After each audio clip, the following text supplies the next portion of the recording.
Breaking from Ouagadougou, Sierra Leone's president. Julius Maada Bio lands in Burkina Faso, and the handshake with Captain Ibrahim Traoré is shaking more than just protocol. Some analysts claimed Burkina Faso was cut off, cornered, abandoned. But here we are, the head of ECOWAS himself calling Traoré brother, standing in front of cameras and declaring solidarity. And this is where the story flips. Instead of division, the world just witnessed two African leaders refusing the old script, refusing to bow to narratives written in Washington or Paris.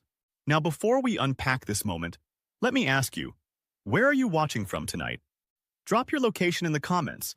Tell us how you experience Africa's new wave of independence, and whether you choose to watch history through Western headlines or through Africa's own voice. Welcome to Africa Daily. Good news.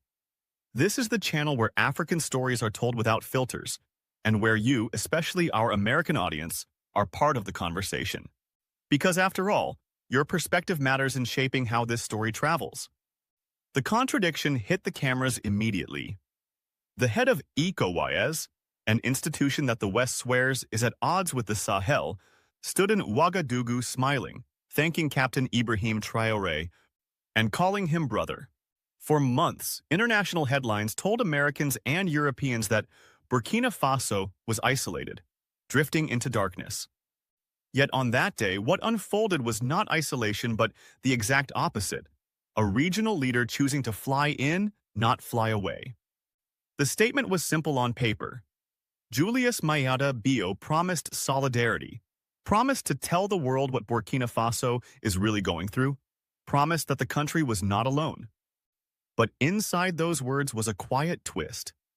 If ECOWAS was truly broken, why would its president stand in front of microphones in Traoré's capital and speak the language of unity?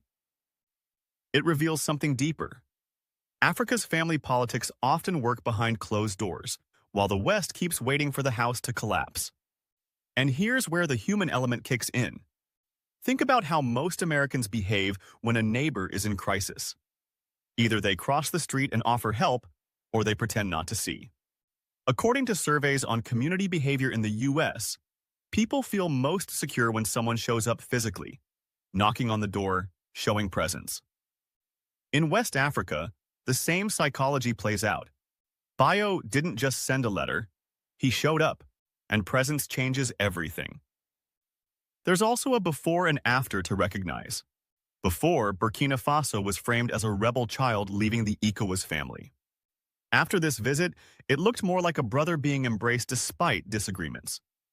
That shift matters because audiences, whether in Freetown or in New York, know one thing. Families fight, but families also reconcile. And reconciliation in politics carries weight far beyond words. I remember covering a short story from years back in Sierra Leone where a local soldier described the moment his commander came back to the front line after being absent. It wasn't the guns that gave us hope, he said. It was knowing he chose to stand with us again. The feeling in Ouagadougou was strikingly similar. Solidarity doesn't need big speeches. It needs footsteps on the same soil. The atmosphere that day was less about formal titles and more about human recognition, about one soldier turned president affirming another.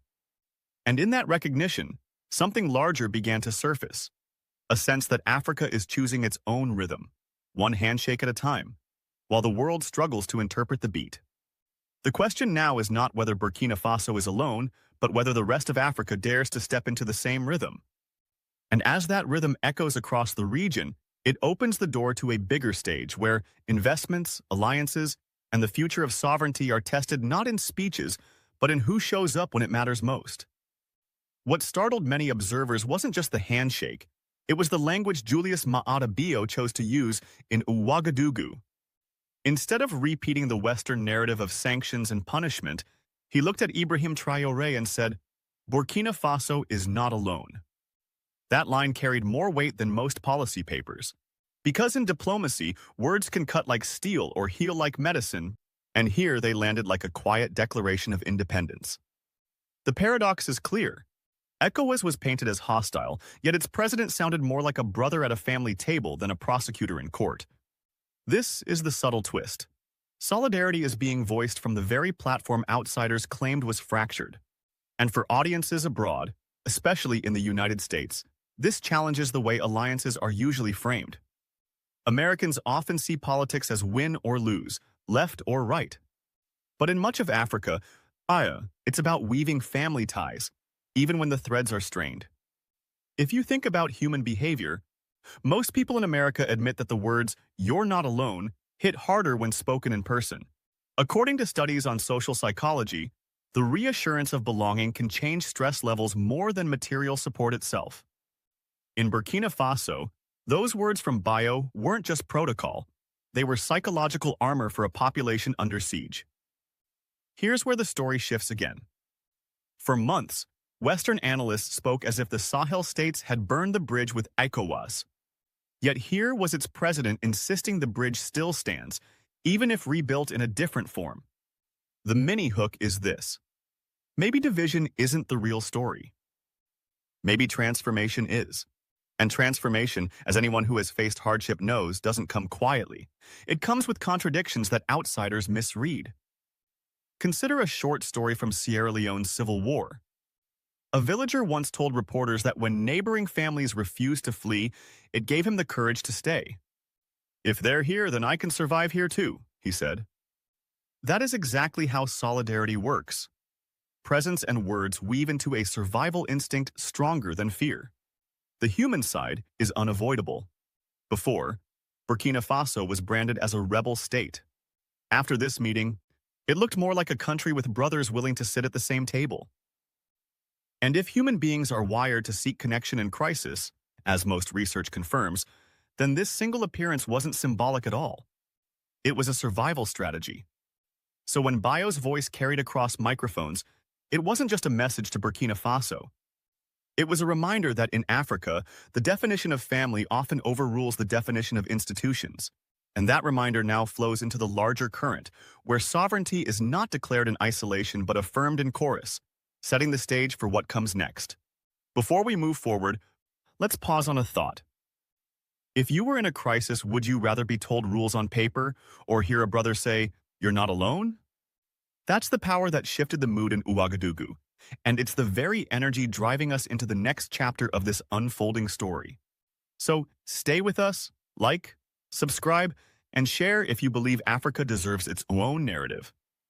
And now, let's move into the heart of tonight's story, where Traoré's meeting sends a signal that goes far beyond a simple diplomatic visit.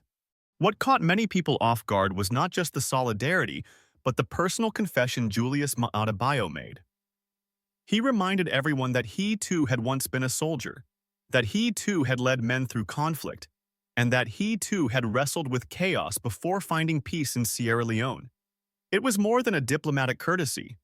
It was a mirror held up to Captain Ibrahim Traoré, and by extension, to Burkina Faso itself. That statement carried a subtle hook inside it. If peace could be restored in Sierra Leone, a country that endured one of Africa's most brutal civil wars, then why not here? And yet, the twist is that outsiders often dismiss such parallels, insisting every crisis is unique, but human behavior proves otherwise. According to studies in behavioral psychology, people anchor their sense of possibility on examples they can relate to. Bio offered exactly that.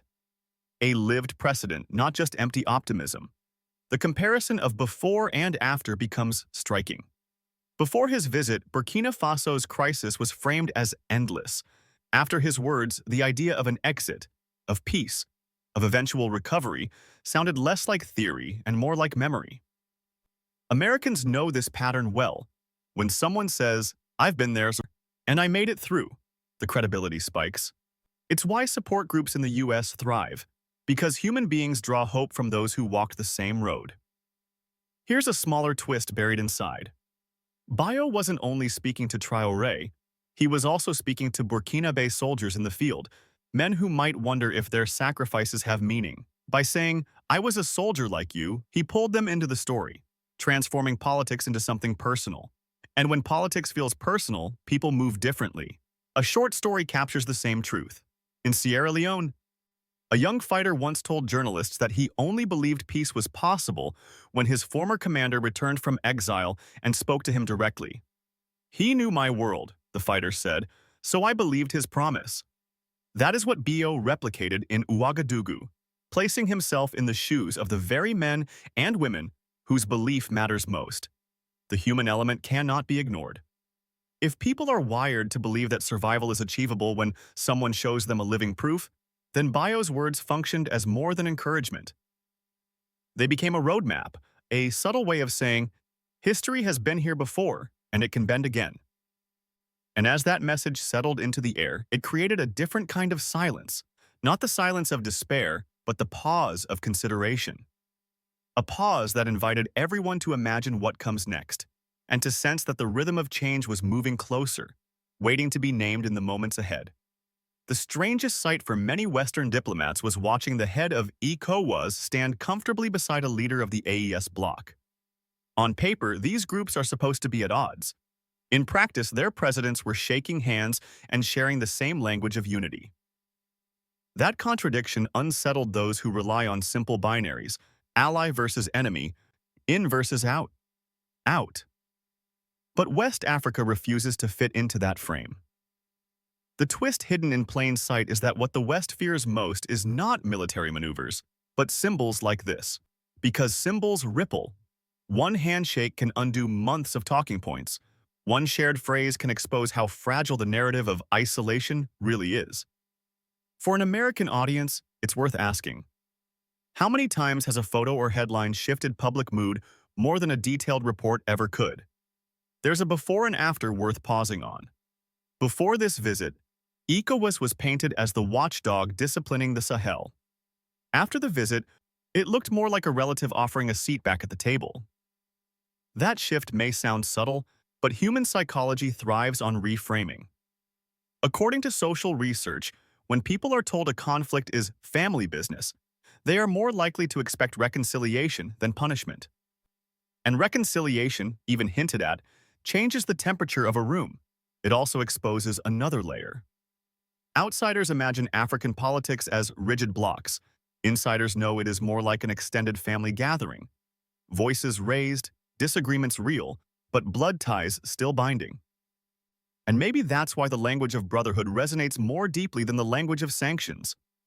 A short story from a Burkina Faso farmer brings this home. He recalled how during the lean season, relatives who had argued bitterly months before still showed up to share seed. "You don't stop being family because of the fight," he said. "You share because the hunger doesn't wait." That is the human core of what unfolded in Ouagadougou, hunger for peace outweighing the weight of disagreements. And here lies the deeper twist. The West calls AES a dangerous experiment.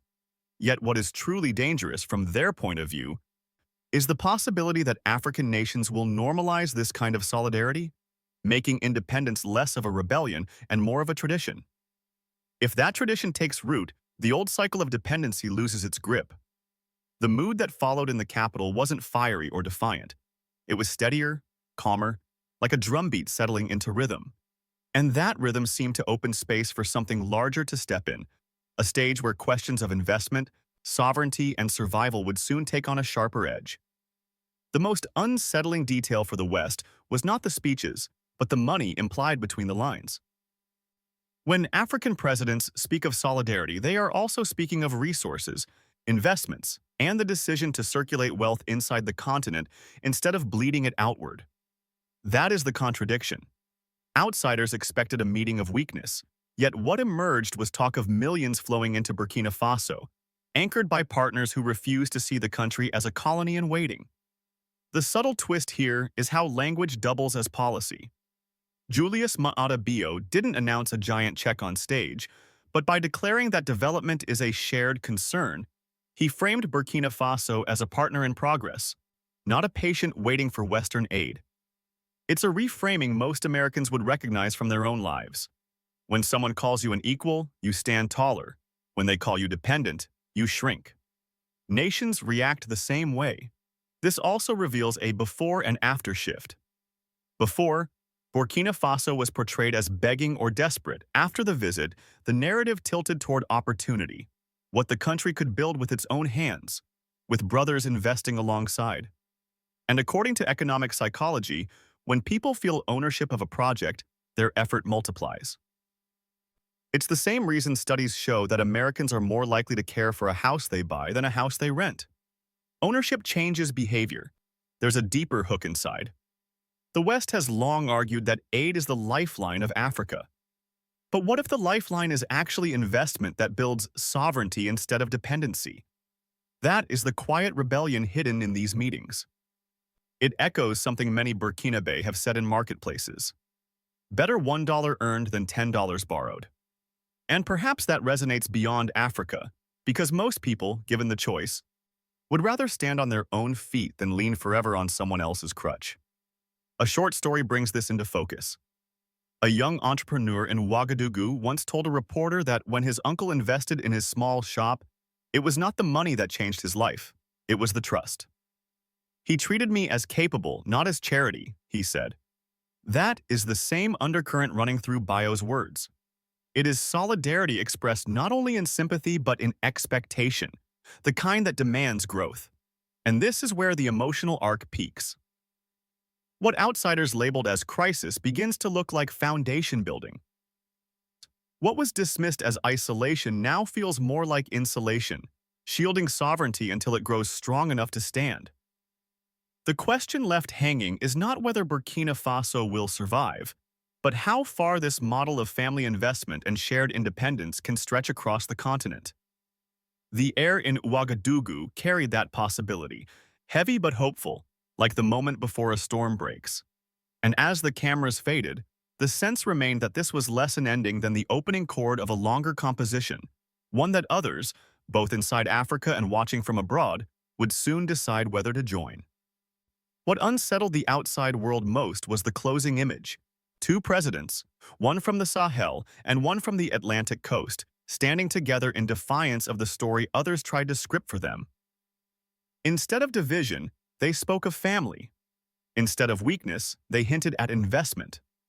That paradox forced a reevaluation, not only of Burkina Faso, but of what unity in West Africa really means when nations choose their own words over borrowed ones.